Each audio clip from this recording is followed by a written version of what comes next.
Olá, boa tarde, pessoal. Estamos aqui no Essere Talk, aqui no Instituto Essere em Campinas.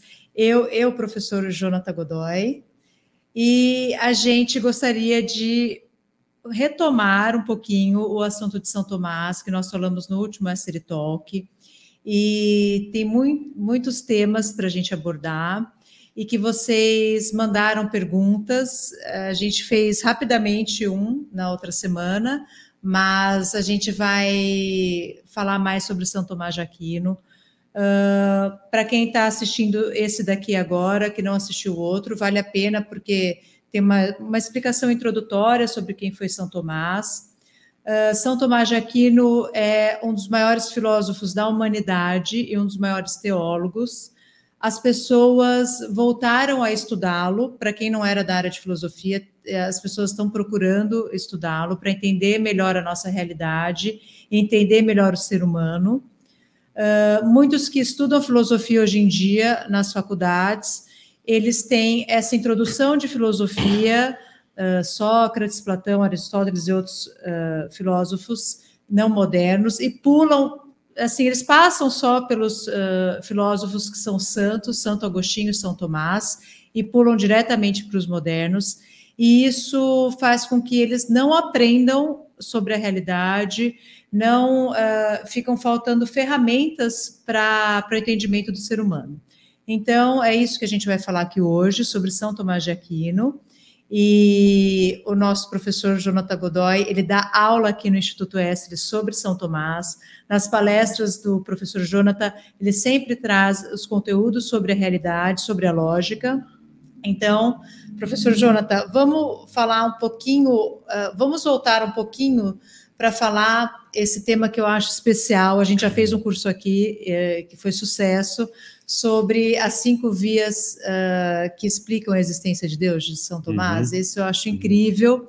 Para mim, eu quero até dar um depoimento aqui, antes do professor Jonathan explicar. Para mim foi, como é através da lógica e da inteligência que São Tomás de Aquino consegue provar a existência de Deus.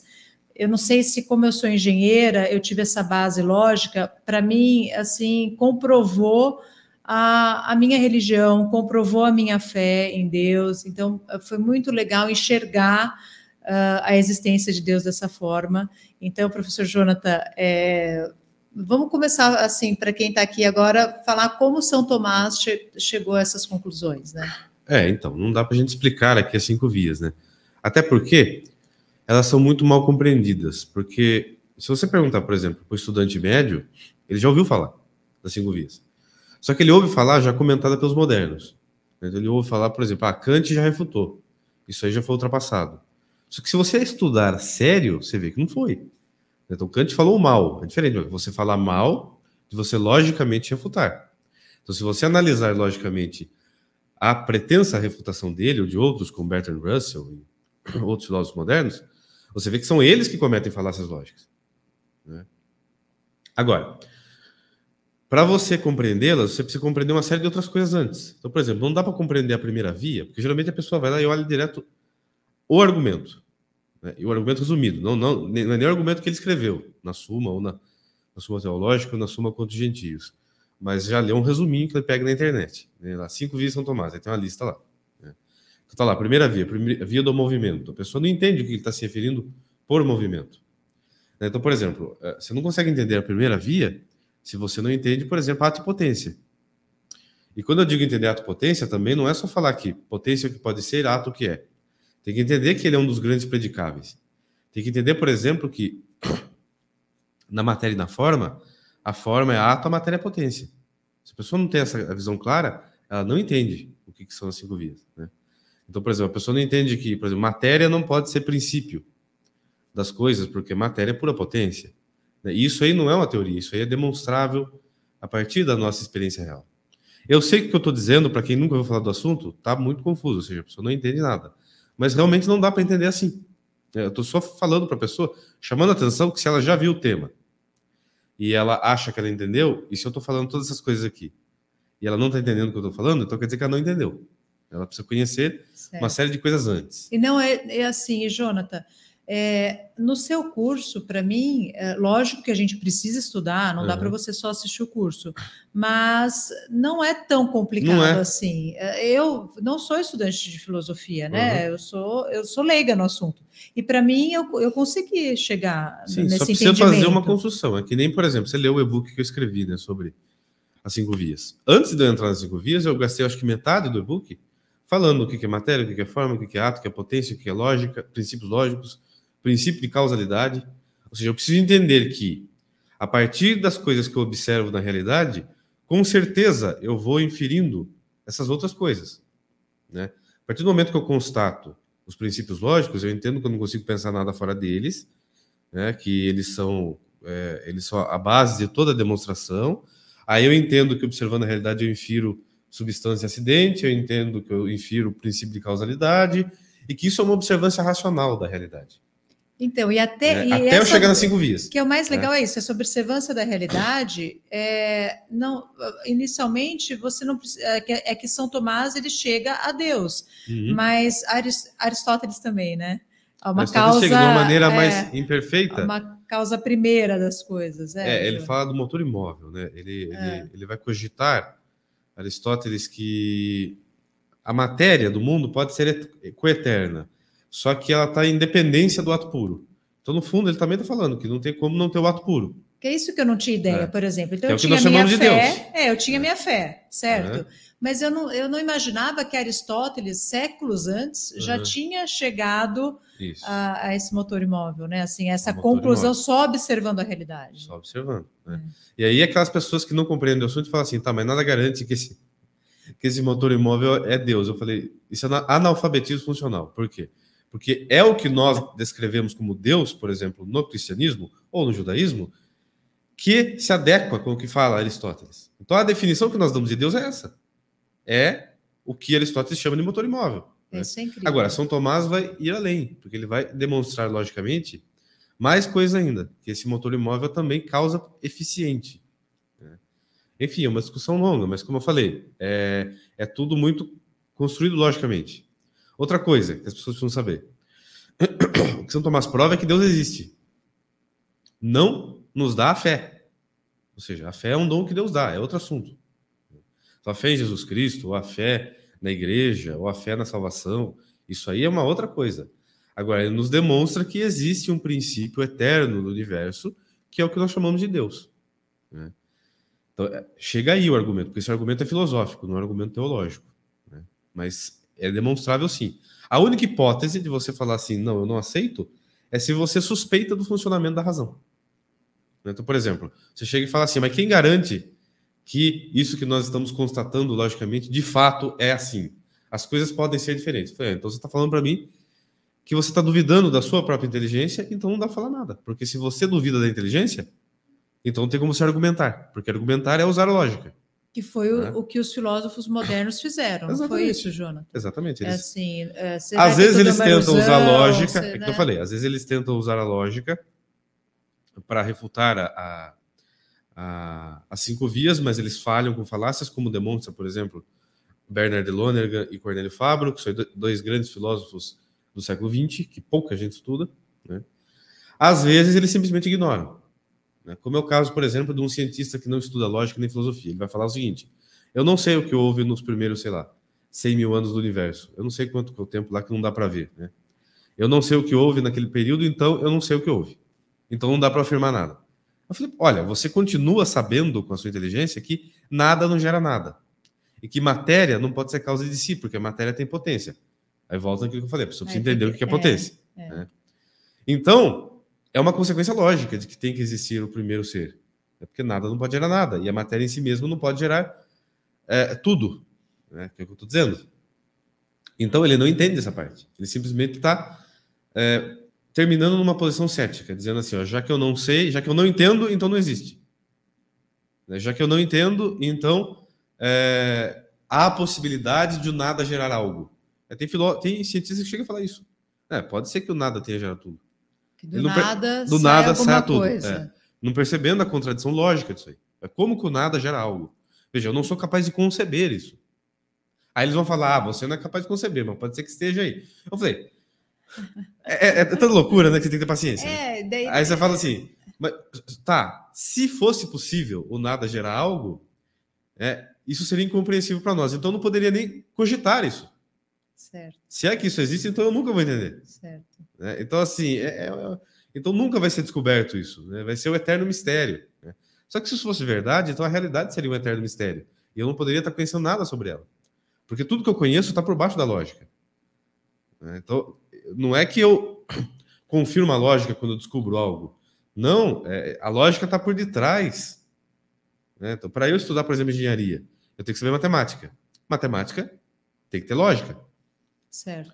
Para eu estudar, sei lá, para eu estudar uma formação rochosa, eu tenho que saber os princípios lógicos, como, por exemplo, de identidade, que me diferencia da rocha, ou que diferencia um tipo da rocha do outro. Eu conheço os dois tipos de rocha pelos princípios lógicos, não o contrário. Né? Por quê? Porque se eu não soubesse, se eu já não fizesse a diferenciação das coisas e concluísse coisas com a minha inteligência, eu não seria capaz de diferenciar um quartzo de um... Mas, Jonathan, é isso que está faltando para nós aqui da minha geração e agora o que está acontecendo na educação.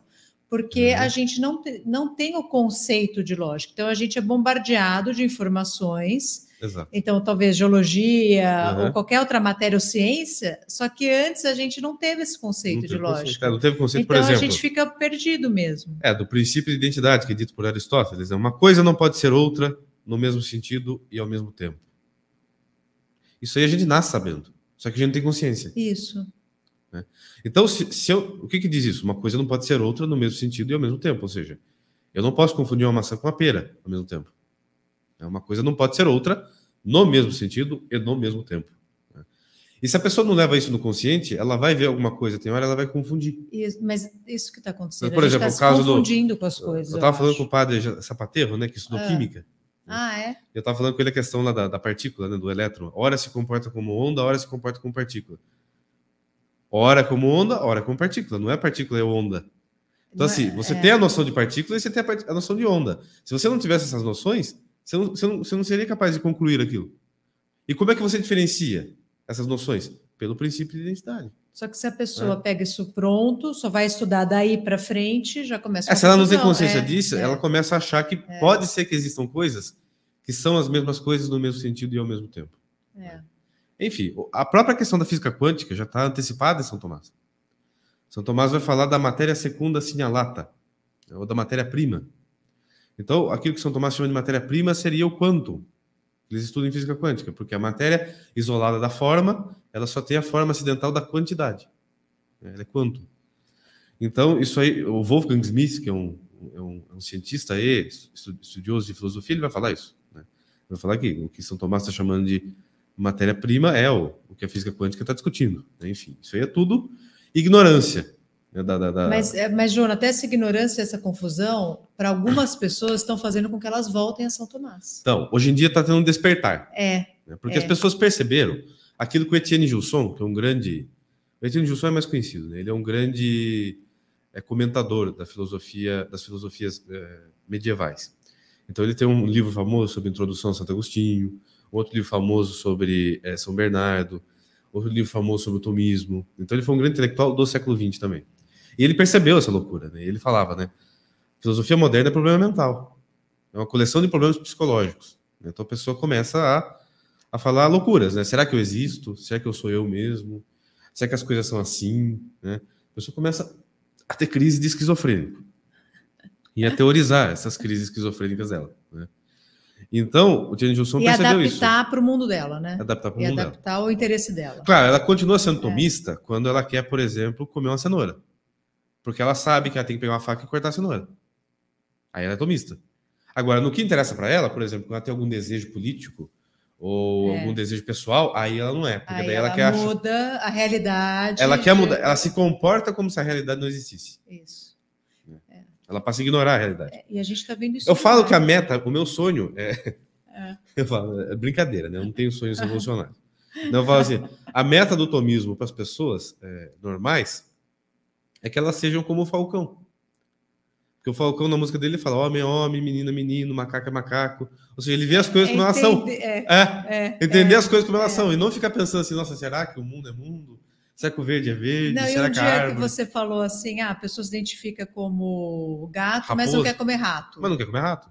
É tipo isso. Então, Aliás, assim, essa pessoa... ela tem que ser tratada daquela forma, a gente tem que aceitar, mas é aquela coisa, Você tem que né? aceitar a loucura, mas não né? Tipo assim, a pessoa fala assim, eu me identifico como gato. Eu falei, mas gato não fala. Como é que você fala, eu me identifico? Ou seja, o ato dele falar, eu me identifico como gato, já o desmente. E as pessoas levam a sério. Outro dia eu vi um homem no Canadá de 42 anos que resolveu virar uma menininha de 5. Aí eu vi um horror, né? Eu vi e ele achou uma família que o adotou. Eu não sei bem quem... agressivo. Arrumaram outros loucos que o Eu não sei quem é pior, se é ele ou quem adotou. Eu vi lá, horrível. Então, assim, ele tá vivendo um surto psicótico ou ele tá... com outros surtados em volta. Com outros surtados em volta, né? E as pessoas agindo como se isso fosse normal. Mas, Jonathan, é isso que a gente está percebendo. Então, quem está um pouquinho ainda, acho que consegue enxergar um pouco o que é homem, mulher e o Falcão, tá tentando buscar mesmo explicações, porque a gente, você falou assim, a gente nasce sabendo, só que você vai tendo tanta informação que você começa a achar que você está fora, você passa a que você duvidar você dos começa seus a achar próprios olhos. que você fala, será que eu que estou louco ou é o mundo que está tudo errado? Não o mundo inteiro errado, mas aí você fala, não, vou estudar. Vou começar na lógica, começar a enxergar a realidade. Então, por isso que é tão importante que as pessoas estão voltando a estudar São Tomás, né, Jonathan? A gente aqui... Jonathan, me veio uma ideia agora de você lançar de novo as 5 Vias para a Existência de Deus, porque foi um curso curto que já dá uma base assim para as pessoas entenderem, e aí depois, a partir disso, as pessoas vão se especializando mais, vão buscando mais informações. Esse curso foi bem legal. Então, olha, pessoal, para vocês que estão assistindo aqui a gente, tem um QR Code na tela, vocês podem se cadastrar e mandar um e-mail para a gente, que a gente vai mandar mais informações aqui do Instituto Essere, tanto sobre São Tomás, sobre as 5 Vias, mas a gente tem outros cursos de filosofia, de história aqui, a gente vai mandando informação para vocês. Quem está no celular pode entrar no nosso site, se cadastrar por lá, Instituto Essere, já vai abrir um banner para vocês se cadastrarem, ou só mandar um e-mail para a gente no Instagram, no inbox, que a gente vai encaminhando essas informações para vocês. Vai ter essa semana um podcast também com o padre José Eduardo, né, professor Jonathan? O padre José Eduardo é um grande estudioso de São Tomás. Grande conhecedor, né? É o maior que eu conheço aqui no Brasil. Né? É mesmo? Ele é meu professor, né? Já há muito tempo, de maneira informal mesmo, né? Sempre aprendi muito com ele e ele conhece muito. Então, ele entende mesmo do assunto, não é uma pessoa que só tenha decorado trechos, né, ou só comenta assuntos. Ele entende na realidade aquilo. Né, e ele tem uma capacidade muito grande de relacionar com as objeções modernas, ele tem capacidade de refutar, ele tem capacidade de relacionar com a realidade. Então, ele conhece muito mesmo. E esse podcast vai ser muito legal, porque eu vou conversar com ele, né, sobre os vários temas que tem tudo a ver com o que a gente está falando, mas vai estar voltado sobre os erros filosóficos que baseiam o protestantismo. Perfeito. Né? E vai ser incrível, né? Vai ser imperdível. Vai, com certeza. E é 5 de outubro. E às 10 da manhã. Às 10 da manhã. Então, pessoal, nós estamos falando aqui de São Tomás. Tem o padre José Eduardo, que é um grande conhecedor, estudioso de São Tomás. As pessoas estão voltando a estudar São Tomás. E mesmo para nós, que eu me incluo, para saber, assim, um pouquinho, já muda a nossa vida, já muda a nossa visão da realidade, muda a nossa forma de pensar, de ter nossas opiniões, de localizar de onde vêm as nossas opiniões e a nossa fé também. Então, professor Jonathan, outra coisa que eu queria perguntar é que eu gosto muito de quem fala sobre os anjos, né?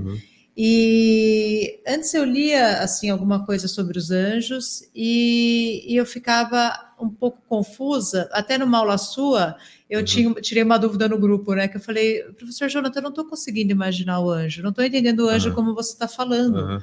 Aí você falou, Lília, mas o anjo não é aquilo que você vê que tem asa. Então, e São Tomás, como ele chegou à conclusão dessa hierarquia dos anjos, Jonathan? Foi alguma graça, visão que ele recebeu, ou é lógico também essa explicação dele? Isso era uma dúvida minha. Vamos lá. Só concluir um pedacinho do que eu estava falando antes, que é essa questão do retorno, né, que você falou. Então, muitas pessoas estão percebendo isso que o Gilson percebeu, que a filosofia moderna é uma coleção de surtos mentais, né? E que a realidade está aí. E que eles não dão uma explicação satisfatória para a realidade. Eles não percebem, por exemplo, que quando Kant começa a fazer aquela crítica dele e cria um monte de erros lógicos e que conduz as pessoas a ignorarem a realidade ou a duvidarem da realidade, duvidarem da lógica, ele deu espaço para um cara falar que ele com 42 anos ele é uma menininha de 5 e você não poder refutá-lo. Ou ele deu espaço para poder falar que... Não, a gente pode refutá-lo, né, Jonathan? Não pode, só que... Assim... Pode, só que eu tô falando... Não, pode, não deve. É. Só que eu tô falando assim, as pessoas hoje em dia se sentem na obrigação de respeitar esse tipo de posição. Ele tem uma doença e mental, tem quem argumenta, tem que ser tratado, tem quem argumenta, né? Que ele não tem a Tudo doença bem. mental. A gente respeita, tem que ser tratado, Você né, respeita Jonathan? Assim, como pessoa. Mas tem gente que acha que você tem que respeitar a doença dele. Não. Que não é doença. Não. Que não é doença, entendeu? E essa margem foi dada para Kant. Aí sempre tem alguém que fala assim, mas Kant nunca aprovaria isso. Ele não aprovaria, mas o tipo de raciocínio que ele inaugurou gera isso. Vira uma bola de neve que vai gerar isso no futuro. E, Jonathan, a gente e aí, fala dos... Não é só concluir. Aí o retorno a São Tomás é por quê? Porque as pessoas mais sérias e estudiosas perceberam isso. Estão percebendo. No mundo todo, por exemplo, nos Estados Unidos, tem o instituto lá do St. Thomas Aquinas University, tem a Universidade Franciscana de Steubenville, teve aqui no Brasil o fenômeno do professor Olavo, que começou a alertar sobre isso.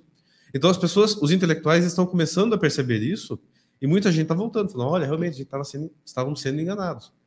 Porque eu fui estudar São Tomás por sua causa, né? Estava estudando história tranquila, aí o Jonathan falou, Lília, você tem que estudar São Tomás. Aí ele me pôs no grupo de São Tomás. E foi excelente, né? E Jonathan, só que, por exemplo, você estava falando dos filósofos modernos. Vamos voltar então um pouquinho antes da gente falar dos anjos. Não é que eles são extremamente inteligentes, não é que a gente está falando aqui que são burros e que teve coisas também que tudo é errado.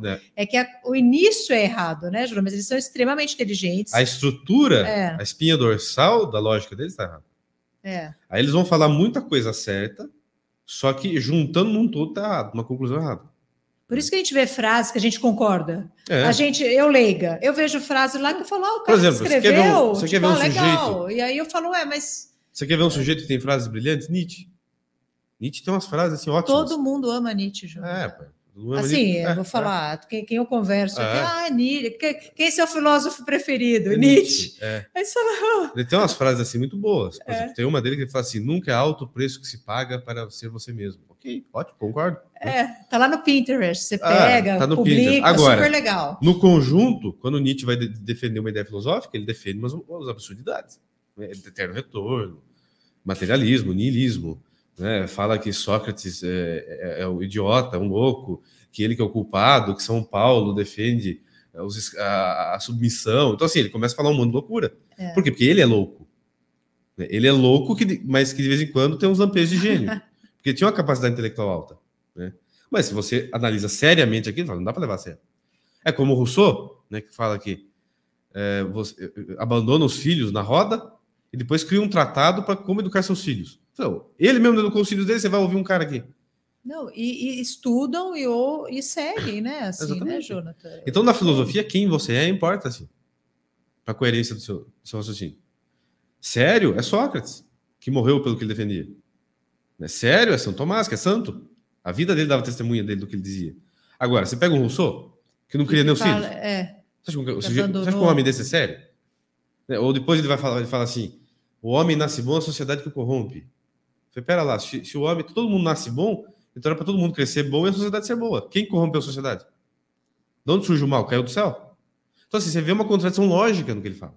Não dá para levar a sério. Mas aí é até meio básico, né, Jonathan? Se você... Só que daí ele começa com discurso, a pessoa cai no discurso. Né? Se ela não percebe a contradição, perde, né, Jonathan? Contradição lógica de certas afirmações deles. Enfim, eu poderia dar vários exemplos aqui. Mas só para voltar. E é só também para a gente mostrar, assim, que foi estudado, professor Jonathan, né, Jonathan? Claro. Você é professor, você estudou, não é que a gente está dando opinião aqui. É óbvio que eu não li todos os modernos, mas li os principais. Sim. Né, para ser. Não está dando opinião, assim, não gosto, né? Não gosto, isso, né? Ou não vi essa crítica.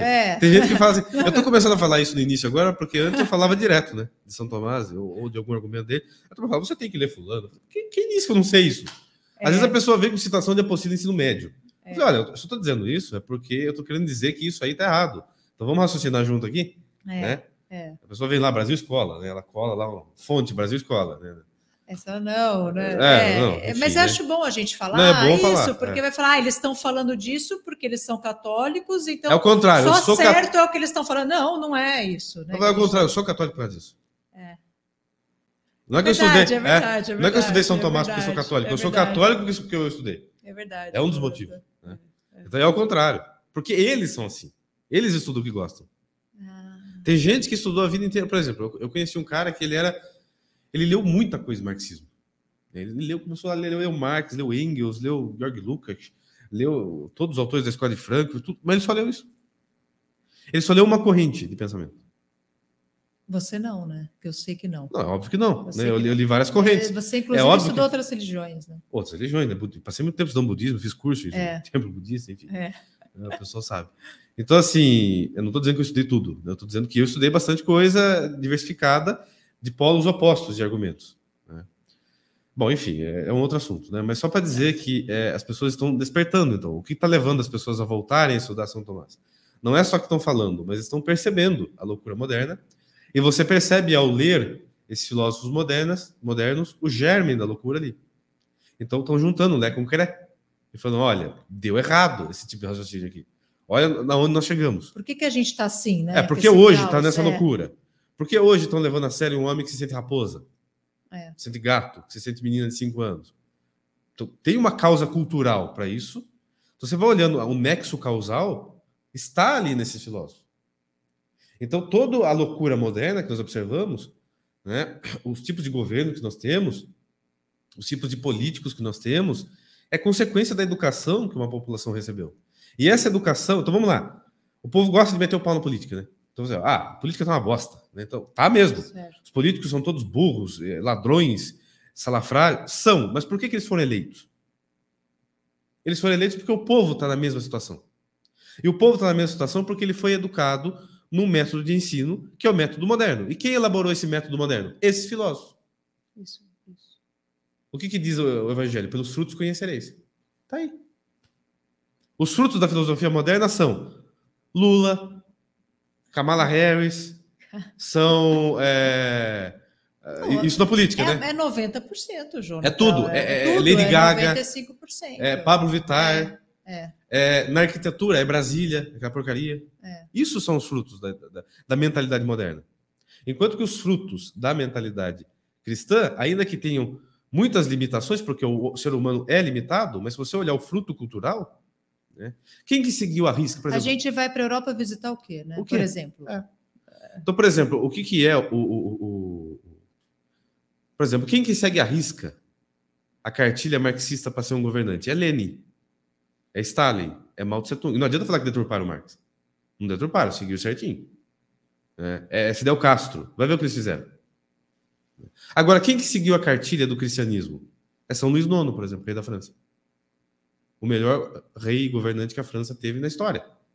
Que é um rei santo, testemunhado pela população. Ele não foi santo porque ele puxou o saco da igreja. Não, o povo falava assim. A boa época do rei Luís. A boa época do São Luís. Então, às vezes as pessoas pegam um exemplo da Idade Média, por exemplo, você pega o Felipe o Belo, né, que era um homem ruim, um rei ruim. Eles falam, tá vendo o que a igreja produziu? Não, ao contrário, ele é ruim porque ele não obedecia o que a igreja mandava. Agora, quem obedecia era São Luís IX, que era um excelente rei. Ou São Fernando, rei de Castela.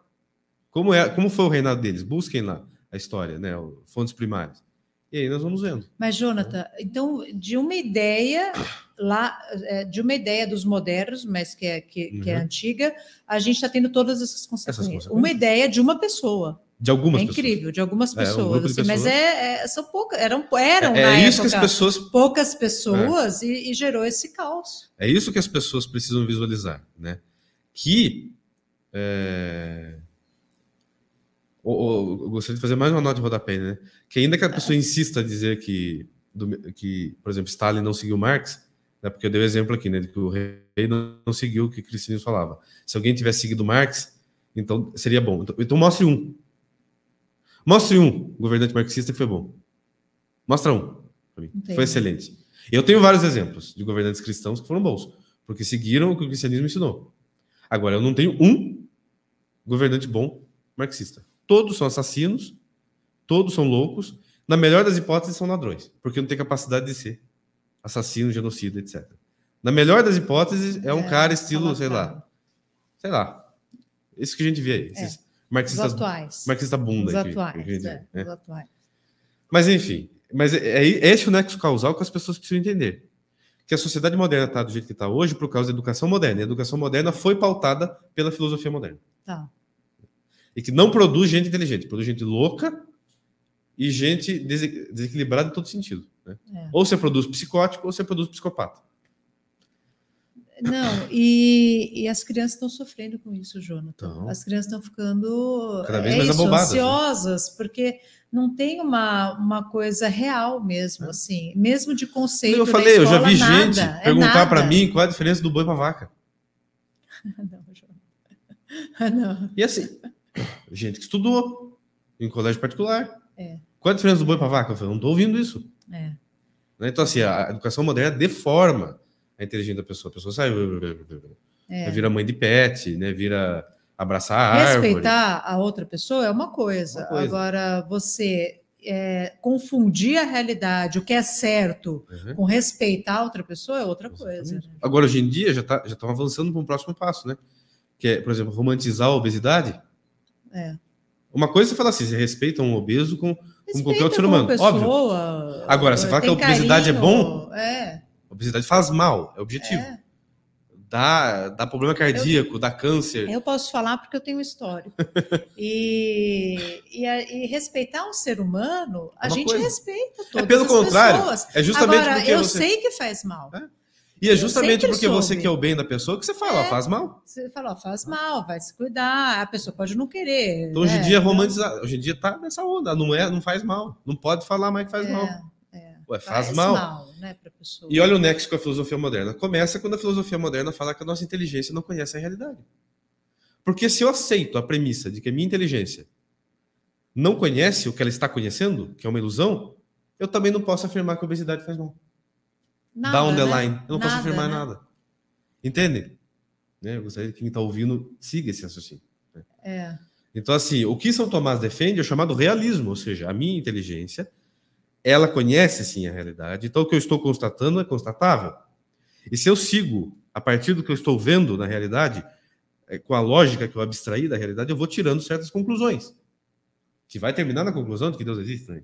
É uma das conclusões, mas existem várias outras.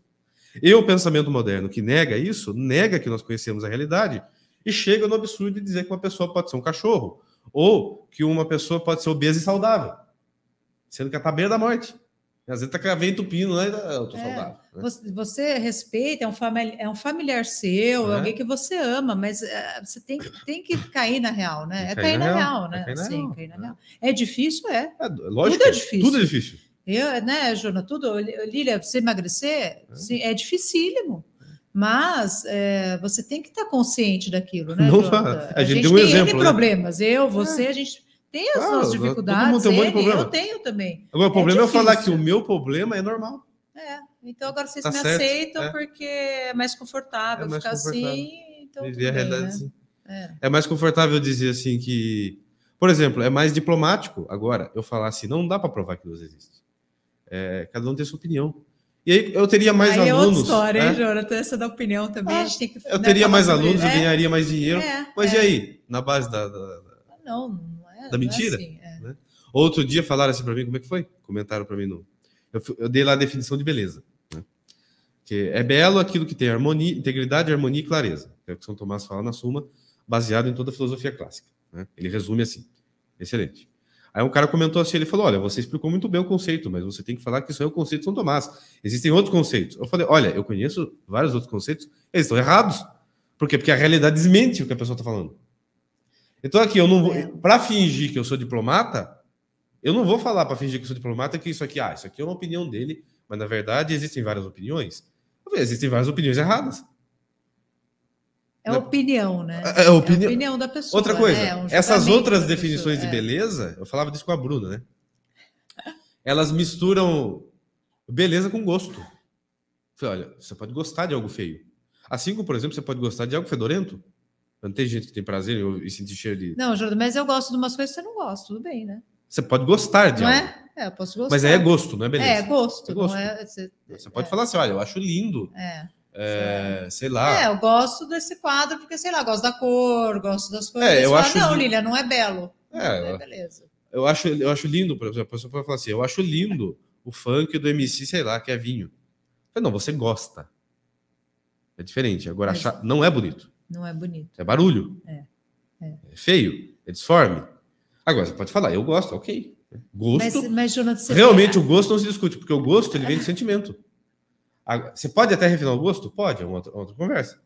Agora, dizer que é belo é a mesma coisa que, sei lá, você misturar sardinha com leite condensado e falar que é saboroso.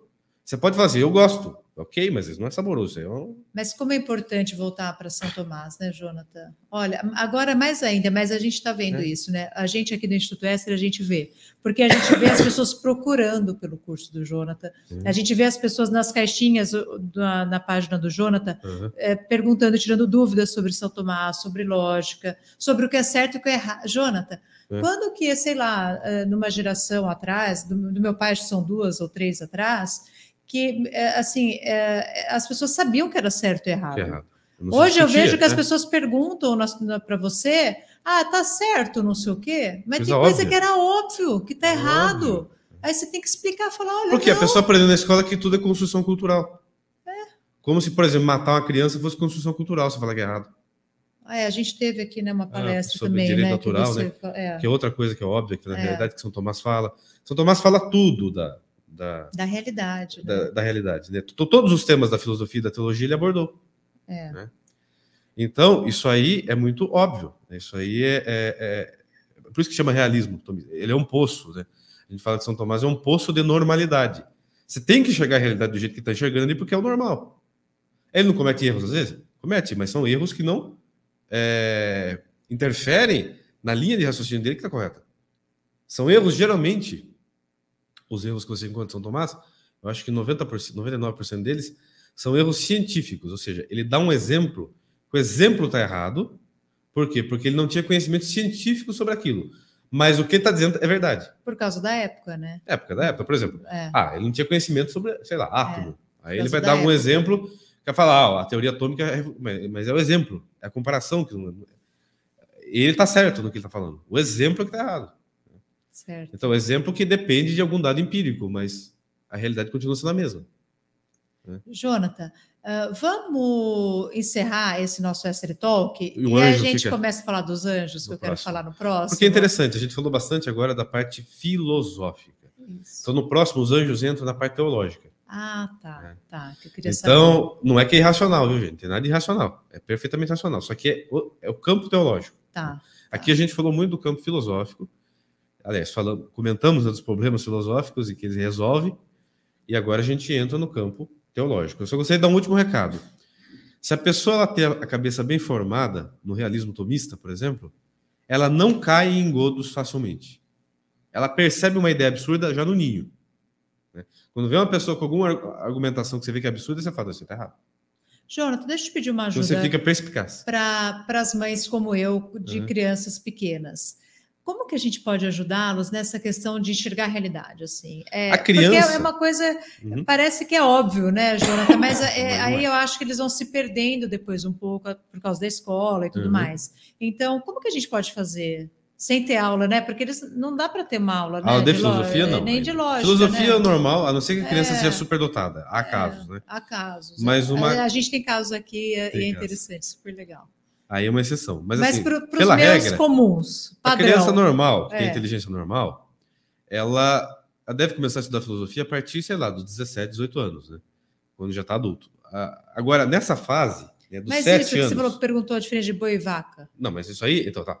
Entre os 7 e os 18 anos, a pessoa tem que focar muito em conhecer história e ler literatura de qualidade. E aprender a ler muito bem, e nisso inclui aprender lógica, porque a lógica não é ainda filosofia. É isso que eu queria que você falasse para nós. Então, a pessoa aprender gramática crianças? Atrelada à lógica. E a gente tem uma sorte muito grande aqui no Brasil, que as pessoas não sabem, que é a língua portuguesa. Porque, por exemplo, aprender lógica com inglês é mais difícil. Porque Porque a língua inglesa não tem muita lógica, porque é uma língua muito mais rudimentar. É uma língua mais de bárbaro, de viking, né? Então, é uma língua que requer, assim, até mais inteligência para você dominá-la, porque você tem que dominar as nuances. O português, ele é estruturado, logicamente. Então, não é difícil se atrelar a lógica à gramática portuguesa, por exemplo. Então, o tesouro que nós temos aqui, que é a língua portuguesa, é que as pessoas desperdiçam. E por que falam tão mal o português? Por exemplo, eu tenho sequelas, porque eu fui aprender as regras gramaticais atreladas com a lógica depois. Quando eu era criança, eu aprendi errado muita coisa. Então, às vezes, eu me pego, às vezes, cometendo erros que saem automático. Infelizmente, todo mundo que foi educado no Brasil tem essa sequela, né? E que a gente, às vezes, você sabe, mas na hora você fala errado. Por quê? Porque você aprendeu errado lá atrás. Certo. É uma sequela que todo mundo que tem no Brasil, que nasceu depois da década de 60, tem. Nossa. Porque depois da década de 60 começaram a ensinar muito errado. Mas enfim, mas aprender a pessoa a dar o domínio da língua, já tem que aprender muito bem português. Ô, Jota, mas mesmo livros de ficção, assim... Também, principalmente. Porque é isso que eu queria explicar. Porque às vezes a gente fica achando que a lógica é para ler só coisa real, de história que aconteceu. Você tem que aprender a ler bem, como eu falei. Você precisa interpretar bem. Porque gramática não é só gravar o que é substantivo, o que é objeto, o que é verbo. Gramática é aprender a interpretar bem. Senão a pessoa vira analfabeto funcional. Ela lê uma coisa e interpreta outra. Que hoje em dia é regra. É a maioria. É a maioria. Você fala uma coisa, a pessoa interpreta o contrário. Como você falou. Teve até outro dia que foi numa live com a Bruna, eu falava do filme Nefários, lá sobre possessão, né? E eu falei assim, o demônio é sedutor também pela inteligência dele. E como ser inteligentíssimo que ele é, isso desperta uma admiração muito grande em nós. Ah, pronto, já teve gente que comentou embaixo, o João admira o demônio. Olha o nível de analfabetismo da pessoa. Não dá. Eu falei que a inteligência dele, por ser um dom de Deus, é admirável. A inteligência, não ele. Né? Não dá, né? Então, assim, a pessoa entende o contrário do que você fala. E aí não dá para dialogar com a pessoa. Né? Então, ela precisa aprender a ler bem. Então, é ótimo, João. É isso que eu queria saber. Para a gente poder ajudar as crianças que não eu digo mais, não é importante. Não vão, né, não é importante para a criança aprender a fazer contas matemáticas elaboradas. Claro, o básico, sim, as 4 operações básicas, ok. Né? Mas, assim, nessa primeira fase, principalmente dos 7 aos 12, né, ela tem que saber muito bem a ler, a se expressar, né, a falar bem, a escrever bem, e ler muita literatura. Aprender história e consumir muita literatura de qualidade. Perfeito. Isso aí. O que é literatura de qualidade? São os clássicos. Aquilo que é clássico, esquece Crepúsculo. Você falou aqui em outro talk nosso, você deu umas dicas. Eu dei umas dicas, esquece essas porcarias. Peguem coisas clássicas, né? As coisas que já estão consagradas. Vou ver se eu coloco no nosso Instagram depois umas dicas de leitura. De leitura, isso vai ser legal. Isso é ótimo, é para que ela forme o imaginário dela. Porque a nossa preocupação agora, por exemplo, a gente está tentando se salvar agora no meio do caminho, né, João? Mas a gente que pode, né, já ajudar as crianças, como que a gente faz? São Tomás estudou com isso. São Tomás estudou os clássicos. Ele era criança. Tá. Por que ele virou esse monstro da inteligência? É claro que ele tem um dom, né? Mas o dom dele não teria sido ativado se ele não tivesse tido uma educação boa. Ele teve uma educação boa. Ele estudou isso, gramática, lógica, retórica. Então, ele estudou tudo isso quando era criança. E quando ele chegou na idade adulta, que ele foi para a filosofia, a mente dele estava preparada para receber filosofia. Né? Porque ele já tinha um pensamento lógico estruturado, ele tinha um imaginário muito bom, vindo da literatura de qualidade. Acho que tem um vídeo meu no YouTube, né, sobre a importância de estudar literatura. Eu fiz um vídeo só sobre isso. Tem aqui no canal, viu, gente? Assistam lá.